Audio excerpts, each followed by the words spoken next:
see everybody.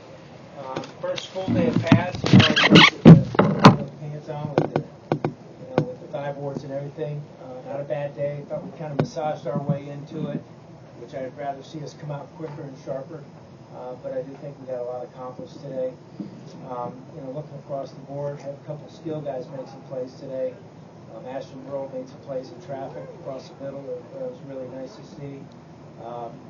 Eskridge had a couple of real nice interceptions, and was real pleased, with the tempo of the way we went about our kicking game into the team period. So, all in all, pretty good day's work.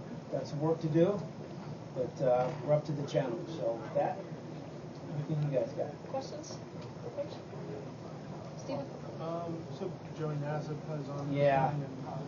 And Joey Nassib separated his shoulder, so we're hoping for the best. We get MRI results back here pretty quick. Joe's been just a valuable teammate for a long time. I'm extremely close to him. Disappointing, but he's a tough little cowboy. When they tell him to back before that. Is there anyone else you guys are concerned about? I saw Eric Room when we were there, we saw him not participate in a couple of drills. I know he was in pads. So. Yeah, no, Eric's just had a little bit of he had a little procedure done on his knee earlier in the summer just to clean things up, so we're being smart and trying to get his quadricep back before we go full reps. Other questions for Coach? Brian, You mentioned Neuron's group made a couple of nice interceptions. Is that one of those mixed emotion type things when you see somebody on the defense grab some interceptions and then your quarterback's throwing some interceptions? Yeah, it goes both ways. I was told a long time ago by a very smart coach, that's the best part about being a head coach. You can take the positive side to, what would be a negative. If they threw a touchdown pass over top of our head in the past, I would lose my mind for a while. Now I'm cheering for the offense, saying good job, saving for the meeting when we get mad at the DB and vice versa. So it is. The only thing I'll say is, Terrell, he's got good ability to find that football in the air. He's definitely a ball hawk. And that's what I loved about him when I first met him down in Miami, watching him play, is he just has a real knack for going and getting that football. And he'll make the rest of the quarterbacks even better because, the one play, we had some sort of an over route, or it might have been a corner, and it was open, but Terrell made a hell of a play. And so from a coach's point of view, you're like, okay, schematically, looks like a pretty good offensive scheme, and the throw really wasn't late. It was just a really nice play by again, good safety. Other questions for Coach? What are your expectations for development this year? To get better every day. I know I'm like a broken record with you guys, but it's the truth. I don't like looking too far down the road. One day at a time, get a little bit better. Worry about things that you can control on a daily basis, and good things will happen eventually. And that's the way we approach it with everybody. Steven? I'm curious how you see Brisley fitting into the return game. I guess what do you kind of expect from him this year, though? To do what he did last year in the Texas Bowl. Every play he Great. You don't want to take good care of him, too. We have to develop a couple guys because he's a big part of our offense. But he's definitely a dynamic return guy, especially with punt returns, as well as kick returns. And we have a few other guys that we'll look at in both areas as well. Richie's been extremely solid. Richie stacked up a ton of hidden yards for us over the years because he catches everything. And a lot of people don't realize how important that is. Villanova will be they're going to be a team that likes to do the scrum kick, where they dash out to the right and kick it on the run.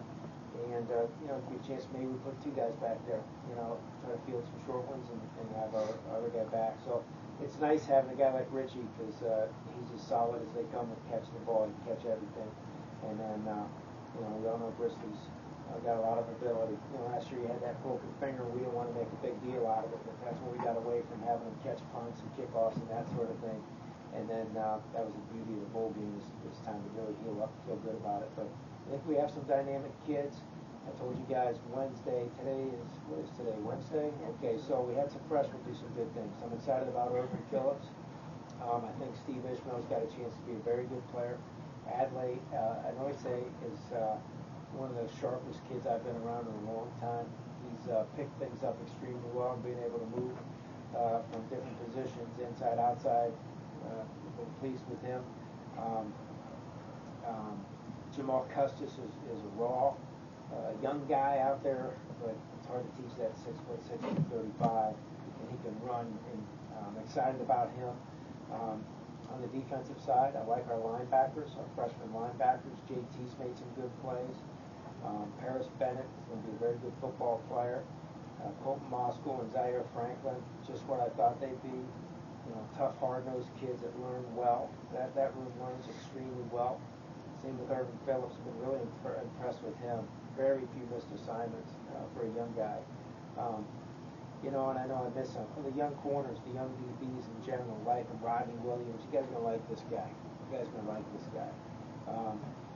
Jawan did some nice things. You know, the other thing we're doing is I'm playing Corey Winfield at corner now. Decided to move Corey to corner. I think he's too good of an athlete to be a backup to a backup. And I like his length. You know, he's got close to a 40-inch vertical jump. I like his athleticism. And I've had good success. You guys will remember Damon Merkerson. We flipped him over, and he became a very good corner for us. Prior to that, I've had some really good ones. You guys remember Urban Pryor? Had a great career up there in New England. His son London Pryor was a wide receiver at Western Michigan. We moved and ended up becoming an all-conference corner. A kid named Kelvin Hayden. In his 10th year, now with the Bears. He was our #1 receiver at Illinois.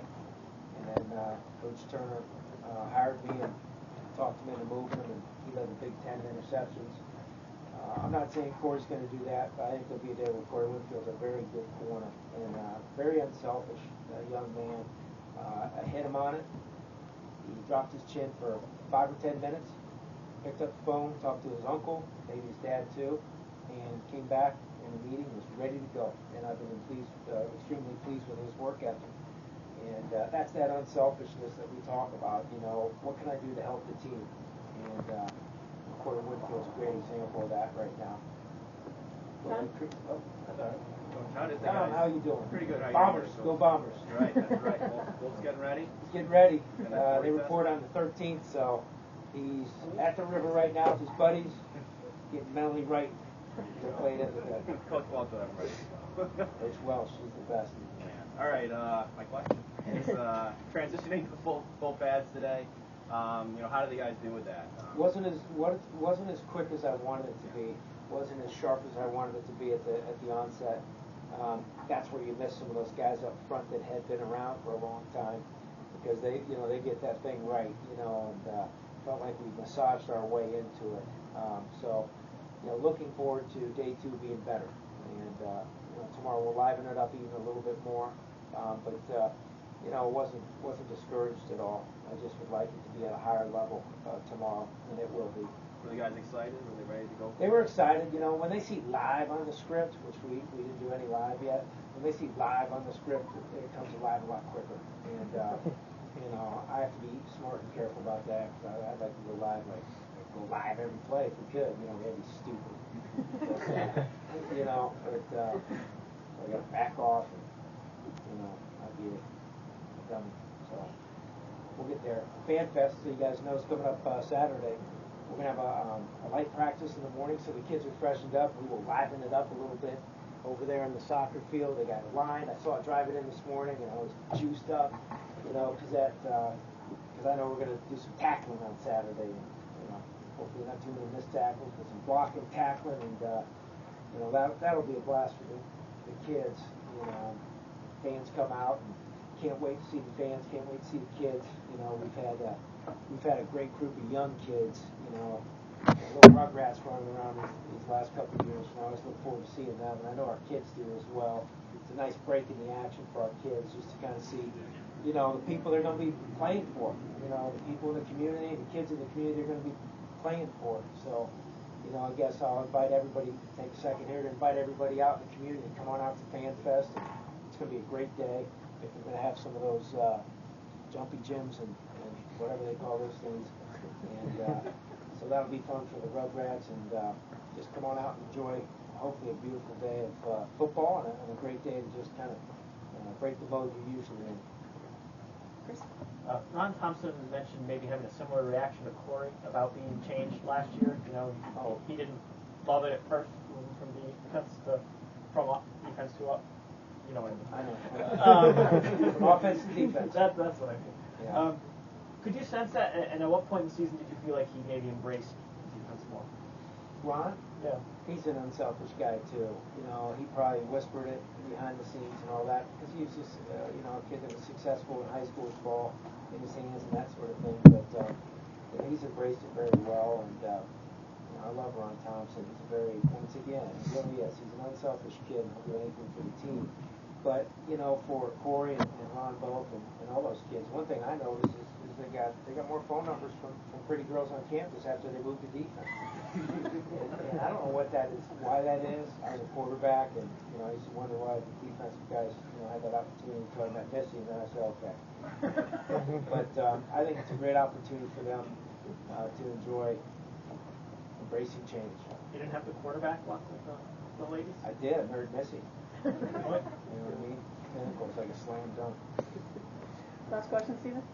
Actually, Sue was telling us today that Hearns is now with you guys in camp, and then Franklin Santos decided to stop playing. Yeah, Frank decided to hang up the cleats.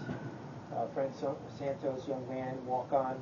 He's played both wide receiver and DB for us, and I think he just decided it was his time. And difficult decision, I'm sure, for him moving forward. But the one thing I have been impressed with him is he's done really well with his academics and his internships, and I think Frank is going to do real well for himself. We'll miss him, but it's another opportunity for the next guy.